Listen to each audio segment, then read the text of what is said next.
बोलो श्री प्राणनाथ प्यारे की जय। बोलो श्री सतगुरु महाराज की जय। श्री पन्ना धाम की जय।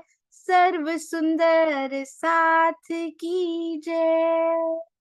आप सब सुंदर साथ जी के धाम हृदय में विराजमान शोभायमान प्राण प्रियतम प्राण वल्लभ धाम दुल्हा के नूरी कोमल चरणार बिंद में कोटान कोट प्रणाम जी।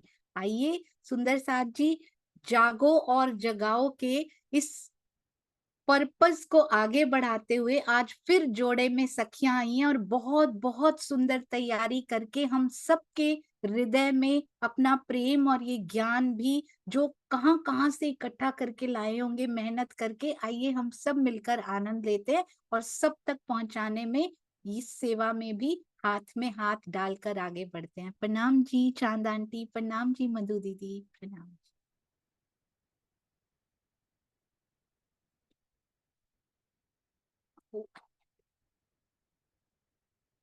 जी। मधु दीदी अब बोलिए। आवाज ठीक आ रही है? बिल्कुल बोलिए श्री प्राणनाथ प्यारे की जय। सतगुरु महाराज की जय। पन्ना धाम की जय। सर्व सुंदर साथ की जय। प्रणाम जी। सभी सुंदर साथ के चरणों में मेरा कोटि कोटि प्रणाम जी। गुरु की महिमा अपरंपार है। वे उस रोशनी के समान हैं जो अंधेरे जीवन में प्रकाश लाते हैं। जीवन के प्रत्येक क्षेत्र में पद प्रदर्शक की आवश्यकता होती है। आध्यात्मिक क्षेत्र में तो सद्गुरु का बहुत अधिक महत्व है। सद्गुरु नव साधक को केवल दीक्षित ही नहीं करते, अपितु उसकी समस्त आध्यात्मिक यात्रा में सम्यक नेतृत्व भी करते हैं। सद्गुरु शिष्य के लिए उसके जीवन की समस्त परिस्थितियों में उसके आरोहण की प्रेरणादायक परम शक्ति का कार्य करते हैं और ज्ञान प्रकाश प्रदान करते हैं। शिष्य का आध्यात्मिक पथ सदा सद्गुरु के दिव्य प्रकाश से आलोकित व प्रशस्त रहता है।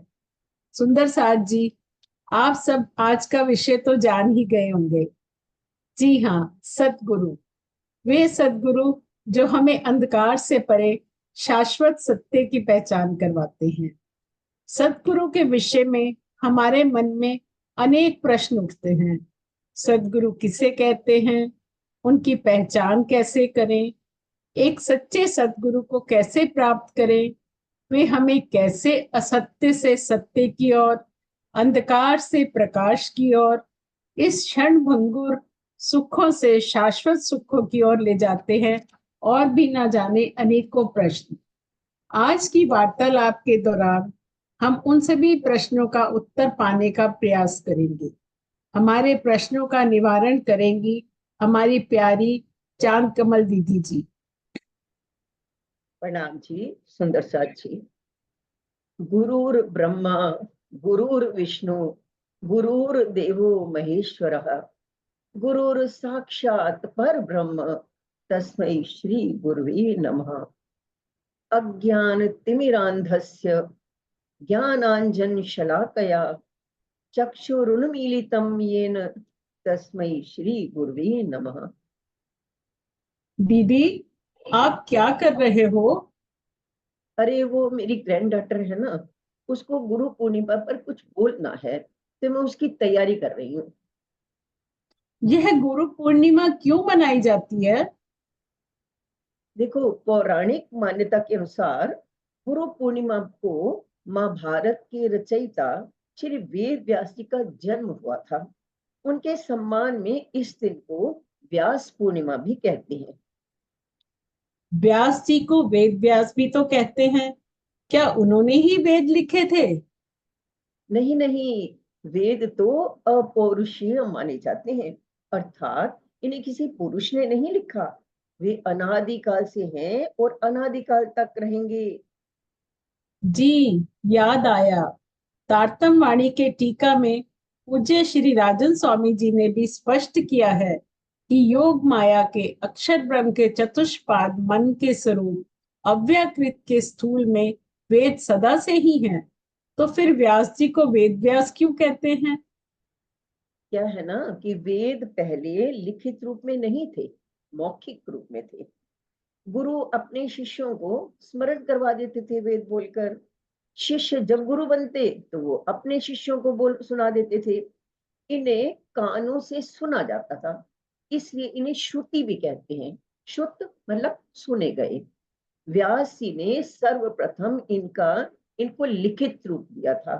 कह सकते हैं कि वे वेदों के संकलन करता थे, इसलिए इन्हें वेद व्यास भी कहती हैं।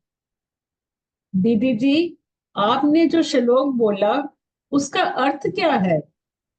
हाँ जी, तो पहले श्लोक में तो कहा गया है गुरु ब्रह्मा है, अर्थात जैसे ब्रह्मा जी सृष्टि के रचयिता माने जाते हैं, वैसे ही गुरु भी अपने शिष्यों को ज्ञान देकर उन्हें सुनागरिक या सुसंस्कृत बनाते हैं। फिर कहा गया है गुरु विष्णु है, अर्थात जैसे विष्णु सृष्टि का पालन करते हैं, वैसे ही गुरु अपने शिष्यों को कर्तव्य व अकर्तव्य का ज्ञान देकर उनका जीवन चलाते हैं। फिर कहा गया गुरु महेश्वर है, अर्थात जैसे महेश्वर मतलब शंकर जी सृष्टि को समेट कर उसे नव निर्माण की ओर ले जाते हैं, गुरु भी ठीक वैसे ही गुरु भी अपने शिष्यों के अवगुणों को हटाकर उनका नव निर्माण करते हैं, ताकि वे एक सुनागरिक बन सकें। और उससे भी बड़ी बात, गुरु तो साक्षात पूर्ण ब्रह्म है, इसलिए गुरु को नमस्कार किया गया है। बहुत सुंदर, क्या बात है। अब दूसरे श्लोक का भी अर्थ बताइए कृपया। अच्छा, हाँ, अज्ञान रूपी अंधकार से जो अंधा हो गया हो, ऐसे मनुष्य के नेत्रों को ज्ञान रूपी काजल की शलाका से मतलब सलाई से चूंकि नेत्र खोलते हैं, इसलिए उस गुरु को नमस्कार। कृपया थोड़ा और स्पष्ट कर दीजिए इसे। हाँ, इसमें कहने का ये तात्पर्य है कि मनुष्य के जीवन में जब अज्ञान रहता है तो उसके नेत्र अंधे के समान रहते हैं, अर्थात वह कुछ जानता ही नहीं है।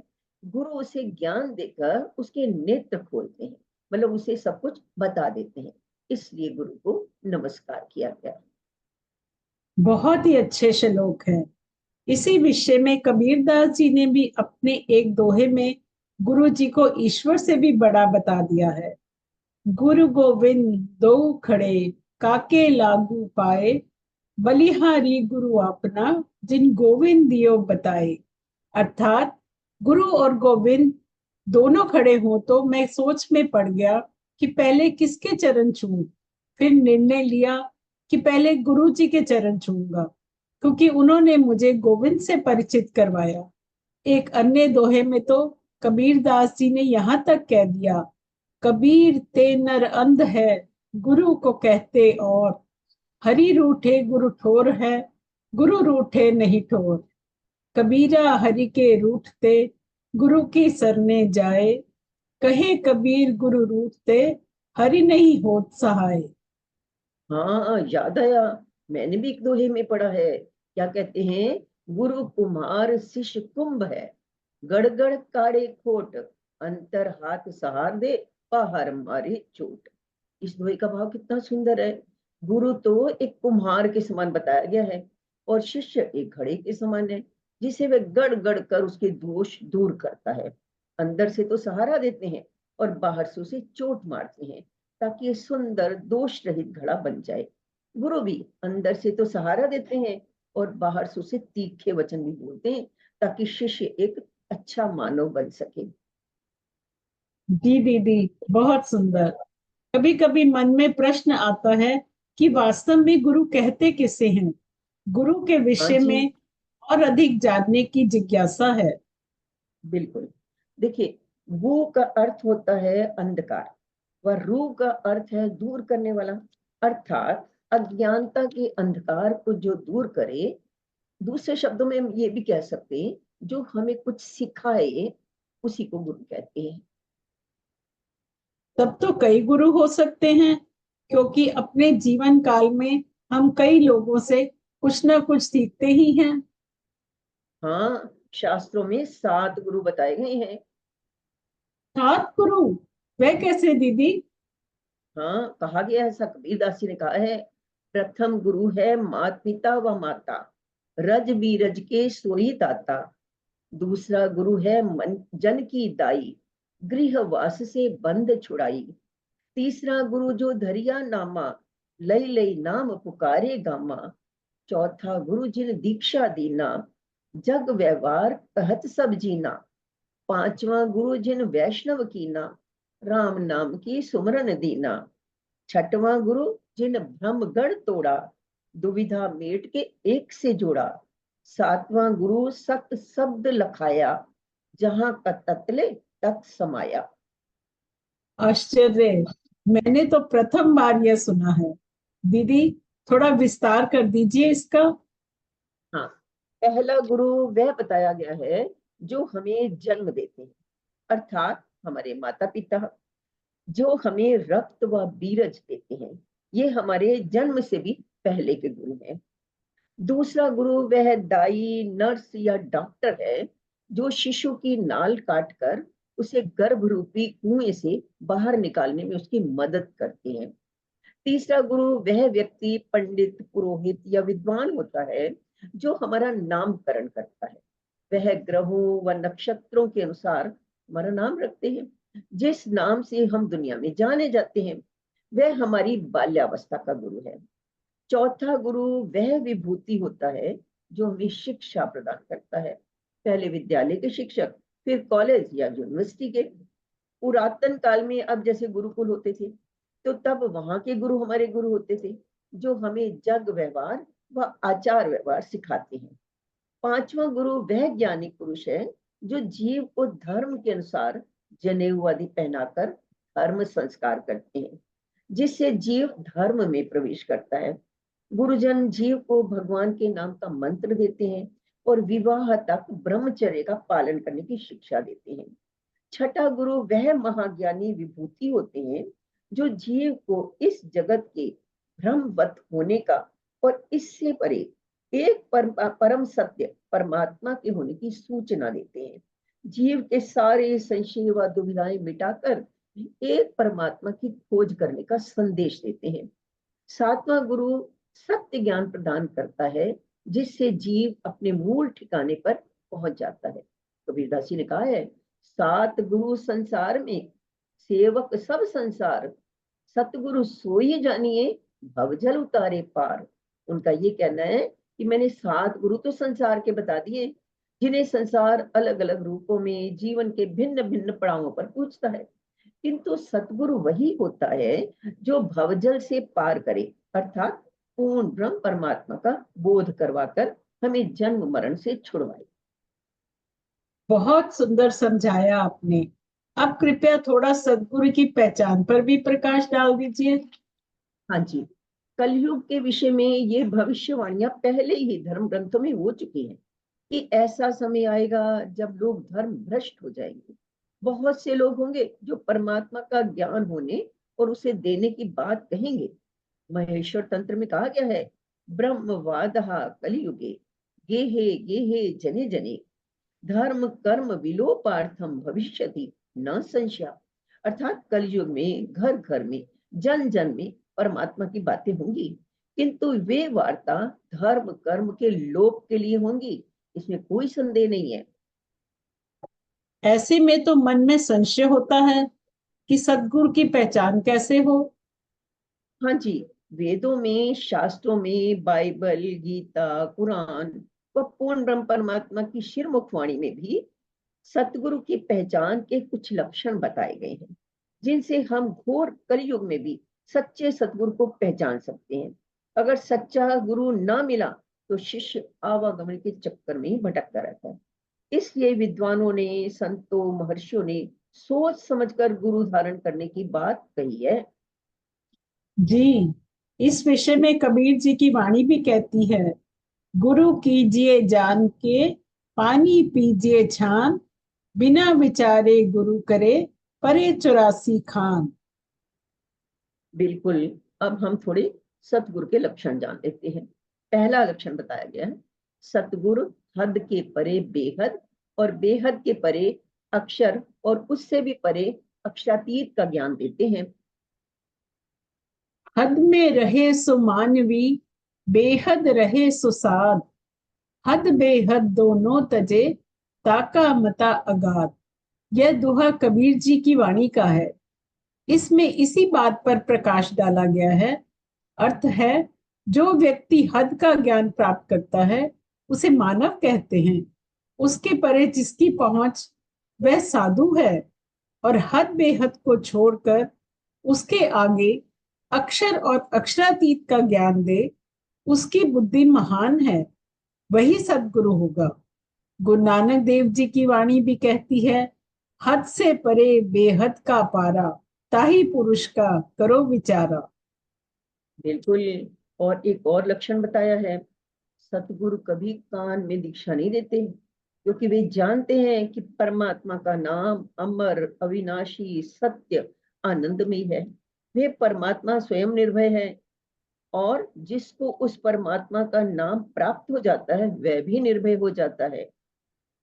जी दीदी, जपजी साहब में गुरु नानक देव जी ने यही कहा है, एक ओंकार सतनाम, कर्ता पुरुष निर्भव निर्वैर, अकाल मूर्त अजूनी सैभम, गुर प्रसादी। जब परमात्मा और उसका नाम सत्य है और मुक्ति दाता है, तो उसका नाम छिपाना कहाँ तक उचित है। परमात्मा का नाम परम सुखदाई है। इसीलिए सतगुरु कभी कान में उसका नाम नहीं फूंकते, बल्कि वे पास में बिठाकर परमात्मा से हमारा संबंध जोड़ते हैं।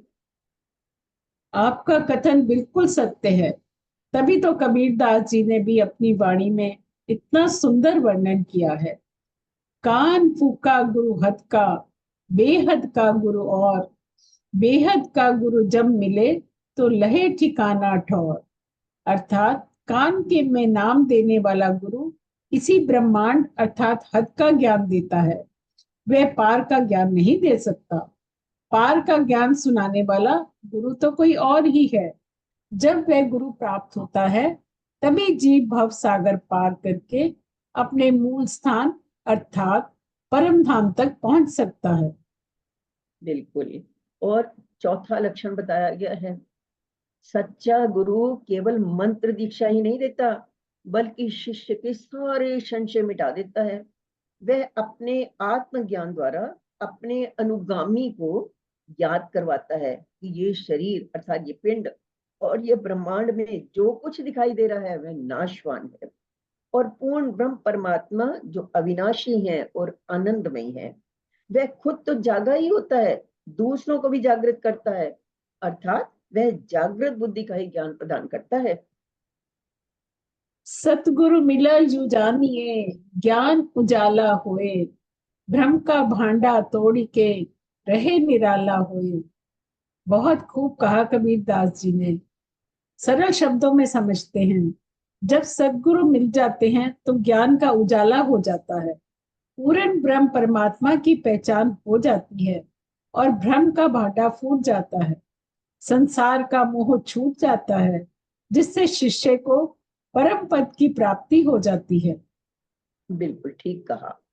पांचवा लक्षण बताया गया है, पूर्ण सतगुरु अर्थात सतगुरु अपने अनुयायियों को शिष्य या चेला नहीं बनाते, वह सबको साथी बनाकर अपने समान बना लेते हैं, अर्थात अपने जैसा ही ज्ञानी बना देते हैं। कबीरदास जी भी क्या खूब कहते हैं, पारस में अरुसंत में तू बड़ो अंतर जान, वह लोहा कंचन करे गुरु कर ले आप समान। पारस मणि और सतगुरु में बहुत अंतर है। पारस लोहे को सोना बनाता है, पर सतगुरु अपने अनुयायियों को तो अपने ही समान बना देता है। तुम सतगुरु दीपक भये, कियो जो आप समान। और अगला लक्षण भी सुनो, सतगुरु देहधारी तो हो सकता है, सॉरी, वह शरीर के होते हुए भी केवल शरीर का पालन नहीं करता, बल्कि सेवा व प्रेम से दूसरों का उद्धार करता है। शरीर होते हुए भी शारीरिक कर्मकांड से कोसों दूर होता है, अपने साथियों को शारीरिक आडंबरों से दूर रखता है। इस विषय में कबीर जी का कथन तो देखिए, सद्गुरु ऐसा चाहिए, लोभ मोह भ्रम नाही, दरिया सो न्यारा रहे, दिसे दरिया माही। सद्गुरु ऐसा होना चाहिए जिन्हें लोभ मोह या भ्रांति ना हो, जो शरीर रहते भी शरीर के अवगुणों से दूर रहे। दीदी, एक बात तो स्पष्ट हो जाती है कि सद्गुरु किसी शरीर का नाम नहीं होता। यह तो उस परम शक्ति की उपाधि है जो जीवों का उद्धार करने के लिए तन धारण करते हैं। इसलिए सद्गुरु को किसी गादी से नहीं जोड़ा जा सकता, क्योंकि सद्गुरु रूपी परम शक्ति शरीर के मोहताज नहीं होती। हाँ, बिल्कुल ठीक। अब अगला लक्षण भी सुनिए। सतगुरु के अंदर परमात्मा की ही शक्ति कार्य करती है, फिर भी वे अपनी पूजा नहीं करवाते। न जड़ पूजा जैसे मूर्ति पूजा, लकड़ी पत्थर धातु कांच आदि की पूजा में भी नहीं लगाते। वे बताते हैं परमात्मा सत्य है, चेतन है, आनंदमय है, अतः वे जड़ नहीं हो सकता। सॉरी। सतगुरु हमें 5 तत्वों की पूजा से निकालकर पूर्ण ब्रह्म परमात्मा की पहचान करवाते हैं। अति सुंदर लिखा गया है, जा गुरु को गम नहीं, पाहन दिया बताए, शिष्य शोधे बिन सैया, पार न पहुंचे जाए। कबीर दास जी के ही शब्द है ये भी। सरल शब्दों में समझते हैं कि जिस गुरु को उस पार ब्रह्म की सुध नहीं, पहचान नहीं, वे अपने शिष्यों को मूर्ति पूजा में ही लगा देता है। और जो शिष्य बिना सोचे समझे पत्थर को परमात्मा मानकर उसकी सेवा करता है, वह कभी पार नहीं हो सकता। अब सुनो ना, कितने हास्यास्पद विषय है ये। ईश्वर मनुष्य को बनाता है, यहाँ मनुष्य ईश्वर को बना रहे हैं, वो भी पत्थर से। और उससे भी बड़ी बात, उसके अंदर प्राण प्रतिष्ठा और डालते हैं। मतलब एक इंसान ईश्वर के अंदर प्राण डालने का प्रयास करता है, कैसी हंसी की बात है। सच्चे सतगुरु तो, वैसे सही बात बताऊं, पूर्ण ब्रह्म ज्ञानी होते हैं। वे लोगों को कर्म कांड से छुड़वाकर एक पूर्ण ब्रह्म परमात्मा की पहचान करवाते हैं, क्योंकि वे जानते हैं परमात्मा एक है, 3 या 33 करोड़ नहीं। और अगर परमात्मा एक है तो हिंदू मुस्लिम सिख ईसाइयों का परमात्मा अलग अलग नहीं हो सकता। इसलिए सदगुरु सब धर्मों व ग्रंथों को एक कर देते हैं। वे किसी धर्म विशेष पर जोर नहीं देते, क्योंकि धर्म शरीर से होता है, आत्मा से नहीं। सतगुरु कर्म कांड रूपी जप तप व्रत हठ योग संन्यास ग्रह त्याग आदि क्रियाओं से छुड़वाकर मुक्ति का सत्य मार्ग दिखाते हैं। ये सब क्रियाएं तो शरीर तक ही सीमित रहती हैं। जो इन कर्म कांडों में फंसाए वह सतगुरु हो ही नहीं सकता। श्रीमद् भगवद गीता में कहा गया है, आशास्त्र विहितम घोरम तप्यन्ते ये तपोजनाः दम्भाहंकार संयुक्ताः काम राग बलान्विताः कर्षयन्तः शरीरस्थं भूत ग्रामम चेतसा माम चैवान्तः शरीरस्थं तान विद्यासुर विश्चयान। अर्थात जो लोग दंभ और अहंकार से अभिभूत होकर शास्त्र विरुद्ध कठोर तप व व्रत करते हैं तथा जो काम और आसक्ति आदि में प्रेरित होते हैं, वे महामूर्ख हैं। तथा जो शरीर के भौतिक तत्वों को तपा करके शरीर के भीतर स्थित परमात्मा को कष्ट पहुंचाते हैं, वे असुर कहे गए हैं। भाव ये है कि जप तप व्रत और कष्टकारी योग साधनाएं शास्त्र के विरुद्ध कही गई हैं, और जो व्यक्ति शास्त्र विरुद्ध साधना करता है वह तो पार हो ही नहीं सकता। बिल्कुल सत्य कहा आपने। इसका प्रमाण तो संतों की वाणी में भी मिलता है। पूरा सद्गुरु ना मिला, सुनी अधूरी सीख, स्वांग जति का पहन के घर घर मांगी भीख। अर्थात पूर्ण सद्गुरु के नाम मिलने पर अधूरे गुरु की शिक्षा को ग्रहण कर भगवे वस्त्र धारण कर घर घर भीख भी मांगी, पर परमात्मा की प्राप्ति नहीं हुई।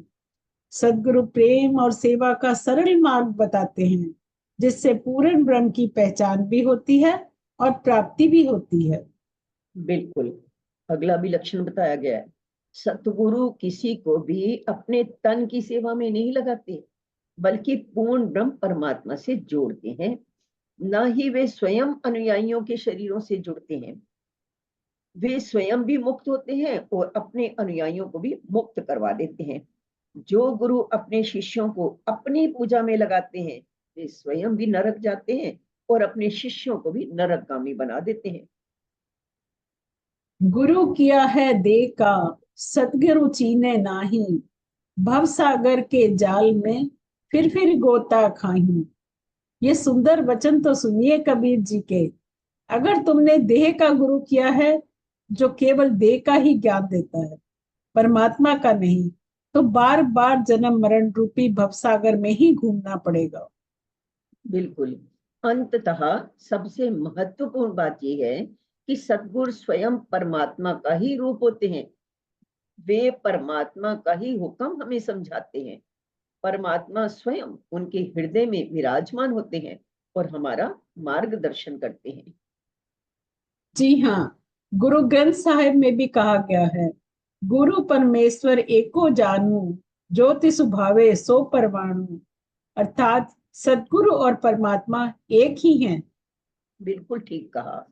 ये वो 9 सूत्र हैं जो विभिन्न धर्म ग्रंथों में वर्णित हैं और सतगुरु की पहचान करवाते हैं।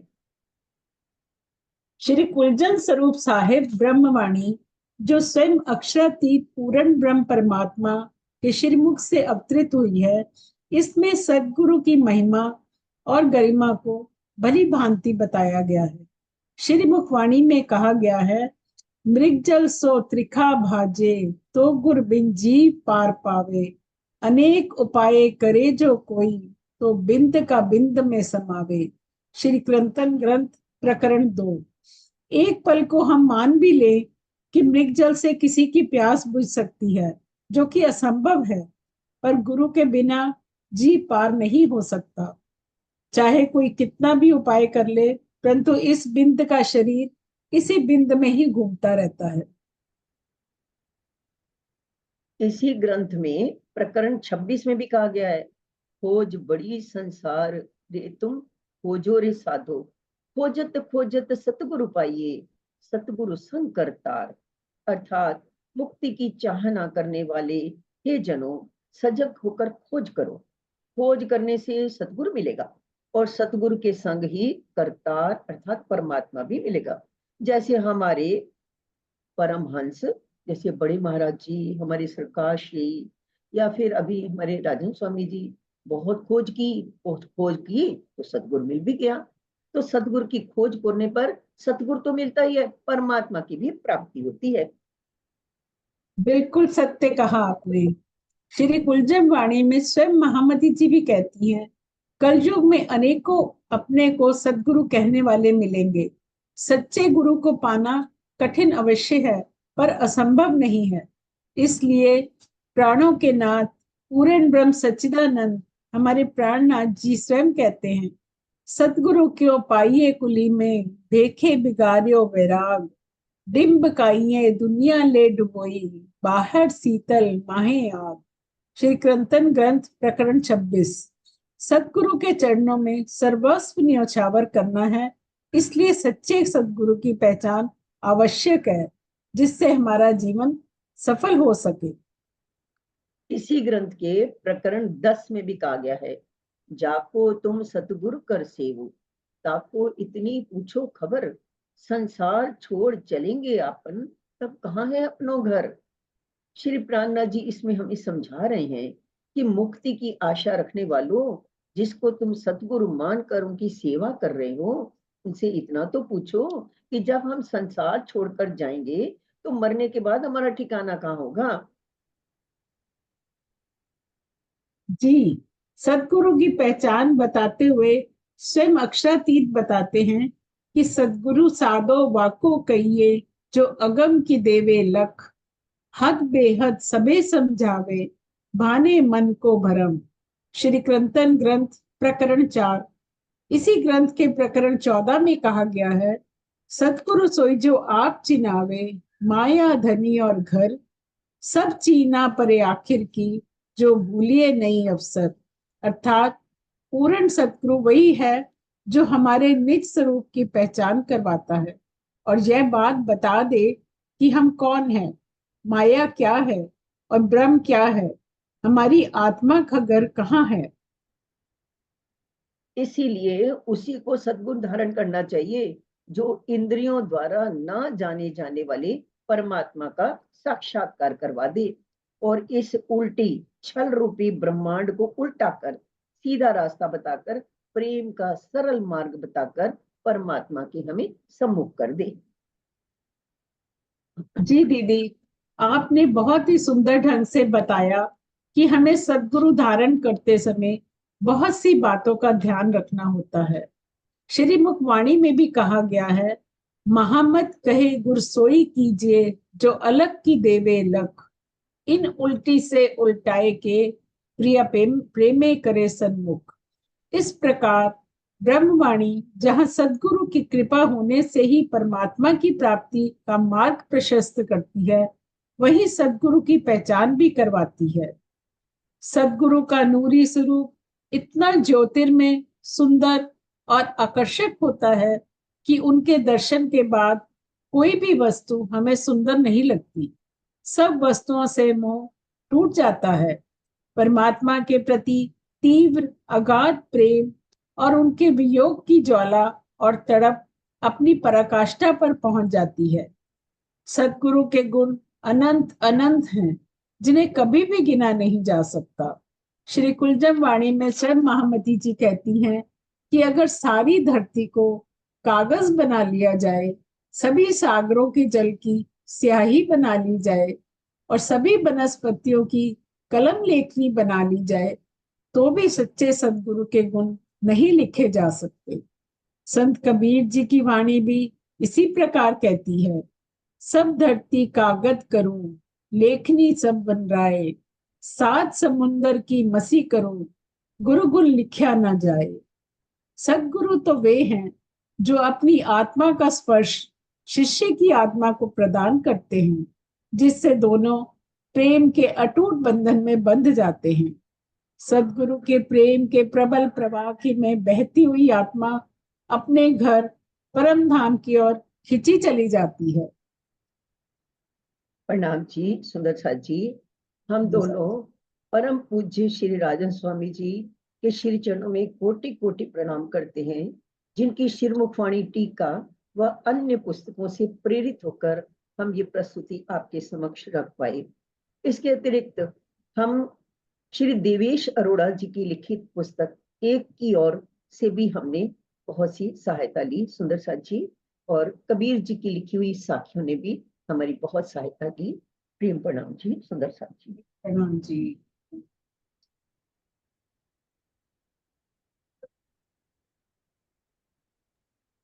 प्रणाम जी सुंदर साथ जी। तो देखा आपने इतनी सुंदर प्रस्तुति, ये दोनों सखियां सतगुरु, पहले गुरु और फिर सतगुरु से रिलेटेड क्या क्या लेकर आए थे आप सुंदर साथ जी।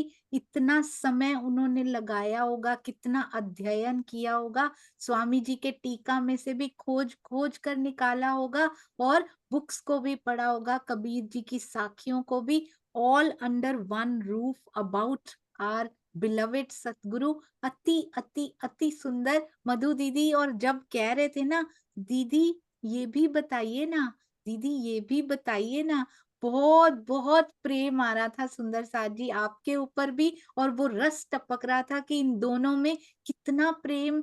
इसी माध्यम से सुंदर साथ जी कोई ना कोई माध्यम पिया चुन लेते हैं कि इस माध्यम से इन सखियों को आपस में जोड़ा जाए और इस माध्यम से वो प्रेम की तरंगे हम सब तक भी पहुंचे। आपके चरणों में कोटान कोट प्रणाम, जो इतनी मेहनत कर कर के हम सब सुंदर साथ के लिए ला रहे हैं, दोनों के चरणों में कोटान कोट प्रणाम जी। और सुंदर साथ जी, मधु दीदी की तबीयत ठीक नहीं थी, अभी धीरे धीरे रिकवर होना अभी शुरू किया है, पता नहीं कितना समय बैठ पाते हैं, कितना समय नहीं, बहुत नींद भी आती है, पर कैसे राज जी ने उनसे समय निकलवाया। इन दोनों ने आपस में प्रैक्टिस की। चांद कमल आंटी बहुत सारी सेवाएं धनी जी की मेहर से संभाले हुए, पर हर सेवा को परफेक्टली निभाती हुई हमारी चांद सखी, कल बीतक साहब में भी उनका नाम आया, मुझे इतनी खुशी हुई ये सुनकर। मधु सागर और इधर बीतक साहब में चांद सखी, जब दोनों का समन्वय होता है तो कितना प्यारा लगता है, जब संगम होता है, अति सुंदर। कोटि कोटि प्रेम प्रणाम जी। आशा है आप दोनों की ये ज्ञान और प्रेम की यमुना जो है वो बहती रहेंगी, आगे भी हम सब सुंदर साथ के पाथ को एनलाइटन करती रहेंगी। प्रणाम जी, प्रणाम जी। बोलो श्री प्राणनाथ प्यारे की जय। बोलो श्री सतगुरु महाराज की जय। पन्ना धाम की जय। सर्व सुंदर साथ की जय। प्रणाम जी सुंदर साथ जी, प्रणाम जी। जी।